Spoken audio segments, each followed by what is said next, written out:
సమస్యలన్నీ అన్ని విన్న తర్వాత కూడా ముఖ్యంగా మేము చొరవ తీసుకొని ఈరోజు దాదాపు ఒక 12 కోట్లు 15 కోట్లు 3 కోట్లు ఎక్కువ పెట్టారా అంటే ఈ మీటింగ్ ఖరీదు మీ అందరికీ ఒక జిల్లాలో పెద్ద కార్యక్రమం అయిపోద్ది. కానీ మన పంచాయతీ మీద ఎంత అంటే మీరు ఇంత ప్రేమగా వచ్చారు, అందుకని ఆ 12 కోట్లు నుంచి ఒక 15 కోట్ల రూపాయలు, ఆ 15 కోట్లు ఓవరాల్ గా మీరు అడిగిన పనులన్నిటికీ కూడా కలిపి గ్రామ అభివృద్ధి పనుల కొరకు 15 కోట్లు మంజూరు చేయడం జరిగింది. మీరు అడిగిన ప్రతిదానికి ముందుకు తీసుకెళ్తా ఉన్నాం. దీంట్లో 14 సిసి రోడ్లు, 4 drains, dhobi ghat, bus shelter, school compound wall, tank పునరుద్ధరణ, నీటి కాలువల డీసిల్టింగ్, 2 శ్మశాన వాటికలో సదుపాయాలు, మరి ఇవన్నీ మీరు చెప్పిన అన్నిటికీ 15 కోట్లు మనకి మీకు మంజూరు చేస్తున్నాం. దీనికి గౌరవ మంత్రివర్యులు అచ్చెన్నాయుడు గారికి మనస్ఫూర్తిగా ధన్యవాదాలు తెలుపుకుంటా ఉన్నాం. అలాగే అధికారులు అందరికీ కూడా పేరు పేరున ధన్యవాదాలు తెలుపుకుంటాను. ఈ కార్యక్రమంలో పాల్గొన్న కింజరపు అచ్చెన్నాయుడు గారికి, టెక్కల శాసనసభ్యులు, గౌరవ మంత్రివర్యులు, అలాగే పంచాయతీరాజ్ మరియు గ్రామీణాభివృద్ధి శాఖ ప్రిన్సిపల్ సెక్రటరీ శ్రీ శశిభూషణ్ గారి సార్ కూడా మనస్ఫూర్తిగా నా ధన్యవాదాలు తెలుపుతా ఉన్నాను. అలాగే శ్రీకాకుళం జిల్లా కలెక్టర్ శ్రీ స్వప్నిల్ దినకర్ పుణ్కర్ గారికి కూడా నా ప్రత్యేక ధన్యవాదాలు. అలాగే పంచాయతీరాజ్ కమిషనర్ శ్రీ కృష్ణతేజ గారికి, అలాగే ముత్యాల రాజు గారు, AP state institute for rural development, వారికి నా కృతజ్ఞతలు తెలియజేస్తున్నాను. శ్రీ షణ్ముఖ్ కుమార్ గారికి, ఉపాధి హామీ పథకం సంచాలకులు, Swachhandhra corporation managing director Shri Anil Kumar Reddy గారికి, ఇంజనీరింగ్ ఇన్ చీఫ్ పంచాయతీరాజ్ శాఖ బాలు నాయక్ గారికి, ఇంజనీరింగ్ చీఫ్ గ్రామీణ నీటి సరఫరా శాఖ శ్రీమతి గాయత్రి గారికి, రాయవలస గ్రామ సర్పంచ్ సరళన బాలకృష్ణ గారికి, సో వారికి నా నమస్కారాలు తెలియజేయండి. డబ్బులు ఇవ్వగలిగాం, కానీ నేను మీ నుంచి ప్రత్యేకించి ఈరోజు కోరుకుంటుంది, మన ఊరు అభివృద్ధి చెందాలంటే ఇప్పుడు మనం రోడ్లు కట్టగలం, లేదంటే కాంపౌండ్ వాల్ కట్టగలం, కానీ ఆకతాయిల్ని నిలువరించాలంటే మీరు బాధ్యత తీసుకొని మీరందరూ ఊరి నుంచి ఏకతాటిపైన గట్టిగా గొంతు ఎత్తకపోతే అది తప్పవుతుంది. అంటే నేను నా ఉద్దేశం ఏంటంటే, మీరు రోడ్లు కట్టిన మన వాళ్ళు కాంపౌండ్ వాళ్ళు కట్టినంత మాత్రం ఆకతాయిలు ఏం మారరు. అంటే స్కూల్ వైపు చూడాలంటే, భయపడాలంటే మీరు అందరూ ఏకతాటిపైన ఇర్రెస్పెక్ట్ ఆఫ్ పొలిటికల్ పార్టీస్, మీరు కొంతమంది వైసీపీ ఉండొచ్చు, టీడీపీ ఉండొచ్చు, జనసేన ఉండొచ్చు, ఇంకే పార్టీ అయినా కావచ్చు, బీజేపీ ఉండొచ్చు, ఎవరైనా ఉండొచ్చు, కానీ ఇర్రెస్పెక్ట్ ఆఫ్ పార్టీస్. బట్ గ్రామాన్ని దగ్గరికి వచ్చేటప్పటికి మీరందరూ ఏకతాటిపైన ఉండటం అవసరం. ముఖ్యంగా స్కూల్ పిల్లలకు సంబంధించి కానీ, గ్రామ ఉమ్మడి ఆస్తుల మీద కానీ మనందరం ఏకాభిప్రాయంతో ఉండాలని మనస్ఫూర్తిగా కోరుకుంటూ, అలాగే పిల్లలు రోజు బడికి వెళ్తున్నారా లేదా అనే విషయాన్ని కూడా తల్లిదండ్రులు, గ్రామ పెద్దలు కూడా చూసుకోవాలి.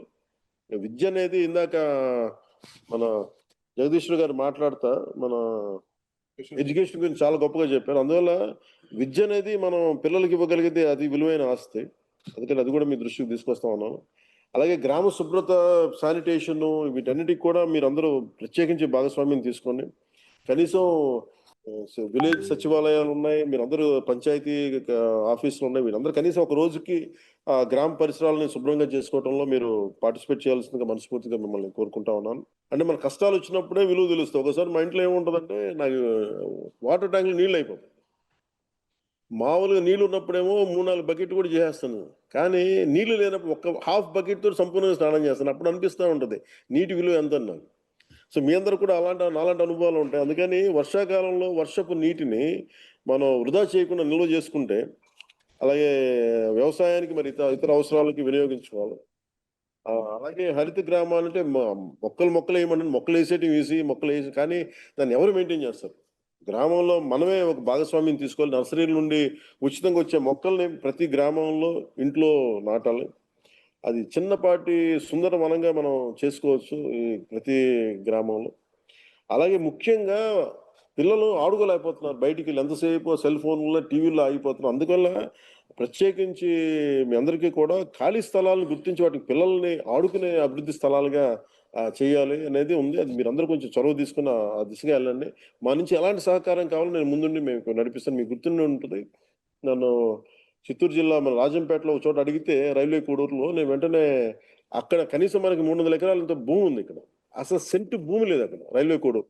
సో నేను ఒక ఎకరం, ఎకరన్నర కొని వాళ్ళకి స్కూల్ కోసం నేను పంచాల్సొచ్చింది. సో నా దగ్గర అంత డబ్బు లేదు. కానీ మనకున్న పొలాన్ని, మన ప్రభుత్వ భూముల్ని ఖచ్చితంగా పిల్లలకు ఉపయోగపడేలా ఖాళీ స్థలాలకి, ఎందుకంటే దేహదారుఢ్యం చాలా అవసరం పిల్లలకి. వయసు వచ్చిన ఆడబిడ్డలకి ఇంతమంది తల్లులున్నారు, అక్క చెల్లెలున్నారు, ఆడపడుచులున్నారు. మన బిడ్డల్ని, మన ఆడబిడ్డల్ని మనం రక్షించుకోలేని పరిస్థితిలో మనం ఉండటం నిజంగా చాలా బాధాకరం. అందుకని ప్రతి ఒక్కరు కూడా, యువకులు గాని, అందరూ కూడా, పెద్దలు గాని, ఆడబిడ్డలకి గ్రామ సమాజం రక్షణ కవచంగా నిలబడాలి. దయచేసి మీరు దాన్ని దృష్టిలో పెట్టుకోండి. అవసరమైన భద్రతా చర్యలు గాని, మరి అవగాహన కార్యక్రమాలు గాని మీరు నిర్వహించండి. దానికి సంపూర్ణ సహకారం అందిస్తాం. అలాగే ఊరి నుంచి ఉన్నత స్థాయి చేరిన వారు తన గ్రామాన్ని మరవకూడదు. ఎక్కడో విదేశాల్లో ఉండేవాళ్ళు, ఇప్పుడు మన గౌరవ ముఖ్యమంత్రి గారు కూడా ఏం చెప్తున్నారంటే, ప్రతి ఒక్కరిని అడాప్ట్ చేసుకోండి. మన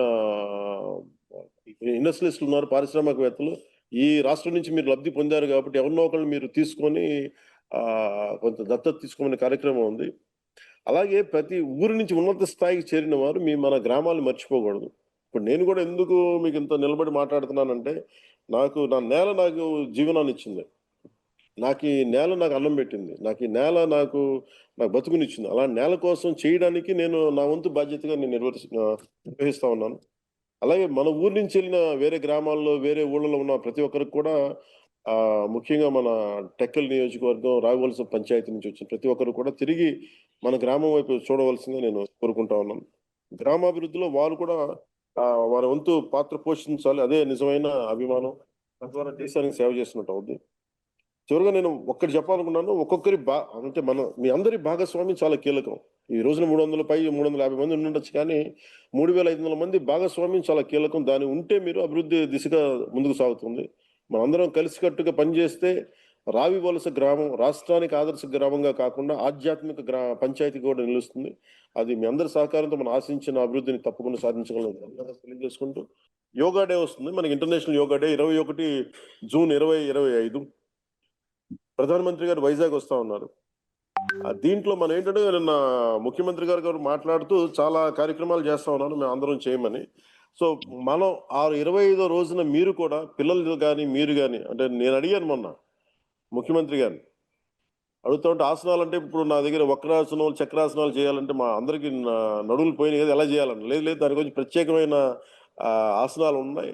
సో అలాగే మనం కూడా ఎంతసేపు టీవీలో కూర్చొని అలిసిపోయి మనం కూడా కొంచెం ఒళ్ళు కొంచెం వంచితే మంచిగా ఉంటుంది మనకి. అలా మనం ఎంతవరకు అయితే వంచగలమో, మన వెన్నెముకను ఎంతవరకు వంచగలమో, ఎంతవరకు సుఖంగా కూర్చోగలమో ఆ పద్ధతిలో యోగా పద్ధతులు ఉన్నాయి. సో మనందరం కూర్చొని మీరు కూడా దాంట్లో పాల్గొనవలసిందిగా కోరుకుంటూ, అలాగే కలెక్టర్ గారికి కూడా ప్రత్యేకించి స్కూల్ పిల్లల చేత, యువకుల చేత make sure that you participate on yoga day, international yoga day.